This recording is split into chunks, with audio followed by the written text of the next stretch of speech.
రామగా సుకరం వాల్మీకి లిఖితం శ్రీరామనామామృతం వాల్మీకి లిఖితం శ్రీరామనామామృతం రామచిలక రా మా అంటే కేవలం 2 అక్షరాలు మాత్రమే కాదు, అదో మహాశక్తి మంత్రం. ధర్మానికి ప్రతిరూపమైన శ్రీరాముడిని కీర్తిస్తూ భక్తజనం పండుగ జరుపుకుంటున్న శుభతరుణం. మూర్తీభవించిన ధర్మ స్వరూపుడు శ్రీరాముడు అనే విషయాన్ని ఆధ్యాత్మిక గ్రంథాలు చెబుతున్నాయి. ఎదుటి వారి మనసును నొప్పించడం, ఇచ్చిన మాటను తప్పడం రాముడికి తెలియదు. తండ్రి ఆజ్ఞ మేరకు ఆయన రాజ్య సుఖాలను వదిలి కట్టుబట్టలతో వనవాసానికి బయలుదేరిన మహానుభావుడు శ్రీరాముడు. తనయుడిగా, సోదరుడిగా, శిష్యుడిగా, స్నేహితుడిగా, భర్తగా, ప్రజాసేవకుడిగా రాముడు నిర్వహించిన పాత్ర ఎప్పటికీ ఆదర్శనీయమే. సత్యం, ధర్మం, ఓర్పు, సహనం, ధైర్యం శ్రీరాముడికి సహజమైన ఆభరణాలుగా కనిపిస్తాయి. ఒకే మాట, ఒకే బాణం, ఒకే భార్య రామచంద్రుడి ప్రతిజ్ఞా పాలనకు అద్దం పడతాయి.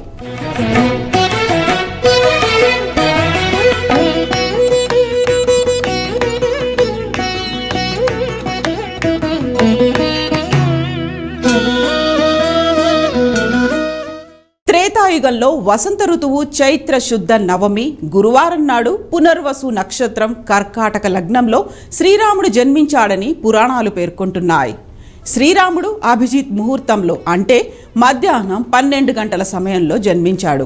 14 ఏళ్ల అరణ్యవాసం తర్వాత అయోధ్య చేరుకున్న శ్రీరాముడికి పట్టాభిషేకం, సీతారాముల కళ్యాణం చైత్రశుద్ధ నవమి రోజునే జరిగిందని హిందువుల ప్రగాఢ విశ్వాసం. రాముడిని సూర్యవంశానికి ఆరాధ్యుడిగా పేర్కొంటారు. ఆ రాముని యొక్క భవ్య మందిరాన్ని నిర్మించలేకపోయారు, ప్రతిష్ఠ చూడలేకపోయారు. ఆ అదృష్టము ఈనాడు మనకు లభించడం ఈ తరం వాళ్ళ యొక్క అదృష్టం.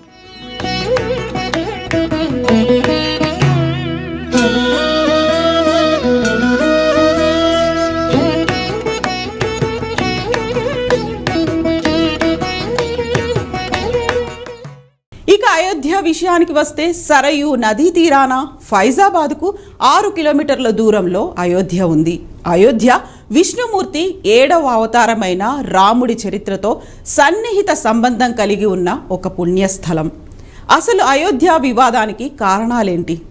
రామమందిరం ప్లేస్లో మసీద్ ఎక్కడి నుంచి వచ్చిందనే విషయం గురించి మాత్రం స్పష్టత రావడం లేదు. 1934వ సంవత్సరంలో ఒక సంఘటన జరిగింది. ఒక గోవు యొక్క హత్య జరిగింది అయోధ్య ప్రాంతంలో. రామభక్తులైనటువంటి వాళ్ళు దాన్ని భరించలేక గోహత్య చేసినటువంటి వాళ్ళని చంపేసేశారు. ఆ సందర్భంలో హిందూ ముస్లింల మధ్య ఒక విధమైనటువంటి పోరాటమే జరిగింది. ఎంతో గొప్ప చరిత్ర కలిగిన అయోధ్యలో అనేక పోరాటాల తర్వాత రామమందిరం కొలువైంది. ఈ ఆలయ ఏర్పాటుకు ముందు ఏం జరిగింది?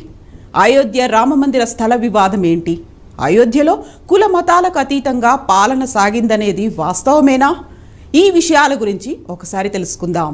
అథర్వణ వేదం ప్రకారం దేవతలచే నిర్మించబడిన ఈ నగరాన్ని భూమిపై ఉన్న స్వర్గపురి అని కూడా పిలుస్తారట. వాల్మీకి రామాయణం, తులసీదాస్ రామచరితమానస్ వంటి అనేక పురాణ గ్రంథాల్లో అయోధ్య గొప్పదనం విపులీకరించబడింది. కేవలం శ్రీరాముడు మాత్రమే కాదు, బాహుబలి, సుందరి, పాడలిప్త సూరీశ్వరి, హరిశ్చంద్ర, అచల భరత వంటి ఎందరో కారణజన్ములు ఈ నేలపై జన్మించారనేది చరిత్ర చెబుతోంది.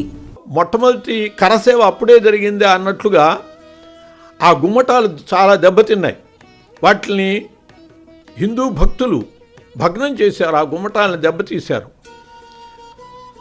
ఆంగ్ల ప్రభుత్వము దానికి కోపగించి హిందువులకి 84,000 రూపాయలు జరిమానా విధించి హిందువుల నుంచి వసూలు చేయటం జరిగింది. దాన్నంతా బాగు చేయటం కోసం వాళ్ళకి 84,000 అయినది అని చెప్పి.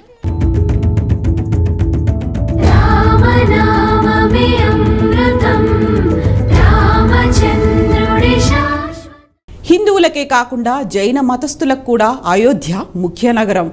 2000 సంవత్సరాలకు ముందే ప్రముఖ జైన మత తీర్థంకులైన వృషభ గాంధారాలకు అయోధ్య జన్మస్థలంగా ఉంది. హిందూ జైన మతాలతో పాటు బౌద్ధ మతానికి కూడా అయోధ్యలో ప్రాముఖ్యత ఉంది. మౌర్య చక్రవర్తుల కాలంలో ఇక్కడ అనేక బౌద్ధాలయాలు, స్మారక చిహ్నాలు నిర్మించారంటే ఇక్కడ మనకు భిన్నత్వంలో ఏకత్వం స్పష్టంగా కనబడుతోంది. పురాణ గ్రంథాల ప్రకారం అయోధ్య నగరాన్ని సూర్యుడి కుమారుడు వైవస్వతమనుచే నిర్మించబడింది. త్రిమూర్తులలో ఒకడైన బ్రహ్మదేవుడి కొడుకు మరీచి, మరీచి కొడుకు కశ్యపుడు, కశ్యపుని కుమారుడు వివస్వాన్, వివస్వాన్ కుమారుడు వైవస్వత మనువు, వైవస్వత మనువు క్రీస్తుకు పూర్వం 6673లో జన్మించాడని మన వాళ్ళ నమ్మకం. శ్రీరామదాసుకరం వాల్మీకి లిఖితం శ్రీరామనామామృతం వాల్మీకి లిఖితం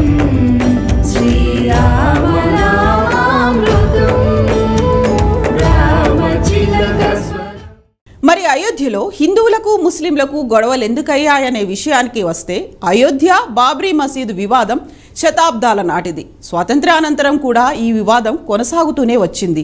ఉత్తరప్రదేశ్లోని అయోధ్యలో 2.77 ఎకరాల స్థలంపైనే వివాదం మొదలైంది. అదే రాముడు పుట్టిన స్థలం. మసీదును నిర్మించిన స్థలం కూడా అక్కడే. 16వ శతాబ్దంలో అక్కడ ఉన్న రాముడి ఆలయాన్ని కూల్చివేసి మసీదును నిర్మించారు. దీంతో వివాదం ప్రారంభమైంది. 1528వ సంవత్సరంలో ఆలయాన్ని కూల్చి మసీదును నిర్మించారు ముస్లింలు. ఆ తర్వాత 1949వ సంవత్సరంలో హిందువులు రాముడు, సీతాదేవుల విగ్రహాలను అక్కడ ఉంచారు. ఈ పోరాటం కంటే ఇది 500 సంవత్సరాల యొక్క మహాయజ్ఞంగా నేను భావిస్తున్నాను. ఈ మహాయజ్ఞానికి దేవాలయం యొక్క విగ్రహ ప్రతిష్ఠ అనేటువంటి మహాపూర్ణాహుతిగా నేను భావిస్తున్నాను.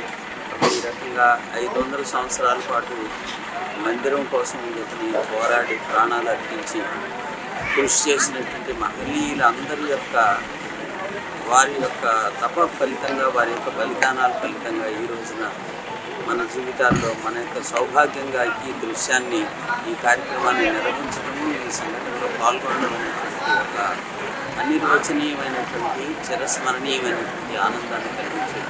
మొఘలులు, బ్రిటిష్ వారి హయాంలోనూ ఈ వివాదం కొనసాగింది. రాముడి జన్మభూమిలోని ఆలయాన్ని కూల్చేసి మసీదును నిర్మించారనే ఆగ్రహంతో 1992వ సంవత్సరంలో కరసేవకులు బాబ్రీ మసీదును కూల్చేశారు. దీంతో ఇది మరింతగా వివాదానికి, చర్చకు దారితీసింది. ఇక 1949 డిసెంబర్లో అక్కడ మసీదులో రాముడు, సీతాదేవుల విగ్రహాలు దర్శనమిచ్చాయి. అప్పటి ప్రధాని జవహర్లాల్ నెహ్రూ అప్పటి యూపీ సీఎంతో మాట్లాడి విగ్రహాలను మసీదు నుంచి తొలగించాలని సూచించారు. అయితే దీనిపై హిందువులు ఆగ్రహం వ్యక్తం చేశారు. విగ్రహాలు తొలగించేందుకు నిరాకరించడంతో పాటుగా ఆందోళనకు దిగారు.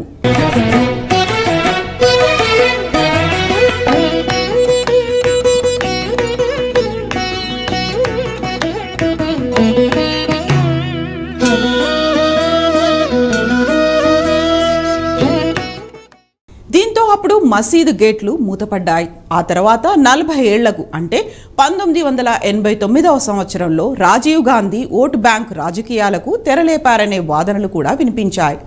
మసీదు గేట్లు ఓపెన్ చేయాలనే నిర్ణయాన్ని ప్రకటించారు. దీంతో విహెచ్పి, ఆర్ఎస్ఎస్ వంటి హిందుత్వ సంస్థలు, బీజేపీ పార్టీ అక్కడ రామాలయం నిర్మించేందుకు ప్రచారం ప్రారంభించింది. ఈ నేపథ్యంలో అద్వానీ రథయాత్ర, ఆ తర్వాత మసీదు కూల్చివేత ఘటనలు చోటు చేసుకున్నాయి.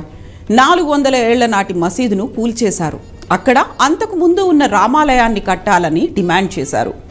1992లో ప్రభుత్వం మసీదు కూల్చివేత ఘటనపై లిబర్హాన్ కమిటీని వేసింది. ఈ ఘటనలో పలువురు బీజేపీ నేతల పేర్లు కూడా ఉన్నాయి.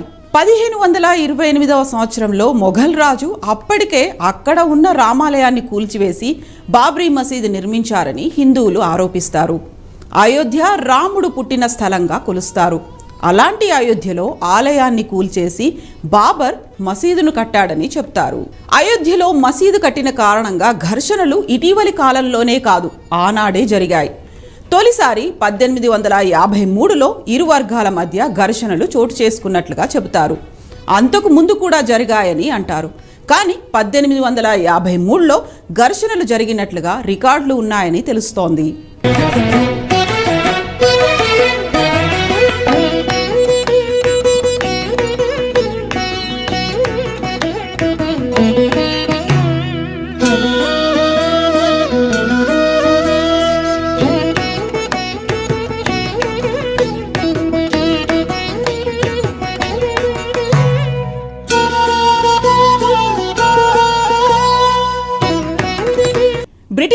కాలంలో మొదలై మన దేశానికి స్వాతంత్ర్యం సిద్ధించిన తర్వాత కూడా కొనసాగిన అయోధ్య రామ మందిరం వివాదం 2019లో సుప్రీంకోర్టు వెలువరించిన చారిత్రాత్మక తీర్పుతో సమసిపోయింది. 100 ఏళ్ల పాటు కొనసాగిన వివాదాస్పద రామజన్మభూమి హిందువులకే చెందుతుందని సర్వోన్నత న్యాయస్థానం తీర్పునివ్వడంతో అయోధ్య రామమందిర నిర్మాణానికి శ్రీకారం చుట్టడంతో పాటుగా ఆలయ నిర్మాణాన్ని శరవేగంగా పూర్తి చేసి 2024 జనవరి 22వ తేదీన విగ్రహ ప్రతిష్టకు ముహూర్తం కూడా ఫిక్స్ చేశారు. మొత్తానికి ఎన్నో ఏళ్ల తర్వాత అయోధ్య రాముడు తన జన్మస్థలానికి చేరుకుంటున్నాడు. ఇక ఈ ప్రాణప్రతిష్ఠా కార్యక్రమానికి మొత్తం 6,000 మంది ప్రముఖులను ఆహ్వానిస్తున్నట్లుగా కూడా తెలుస్తోంది. ఇప్పటికే శ్రీరామ జన్మభూమి తీర్థక్షేత్ర ట్రస్ట్ వ్యక్తిగతంగా అందరికీ ఆహ్వానాలు పంపినట్లు సమాచారం. ఇక అయోధ్యలో ఎటు చూసినా రామనామమే వినిపిస్తోంది. అయోధ్యలో రామయ్యను దర్శించుకునేందుకు దేశవ్యాప్తంగా భక్తులు అయోధ్యాపురికి చేరుకుంటున్నారు. రామదాసుకరం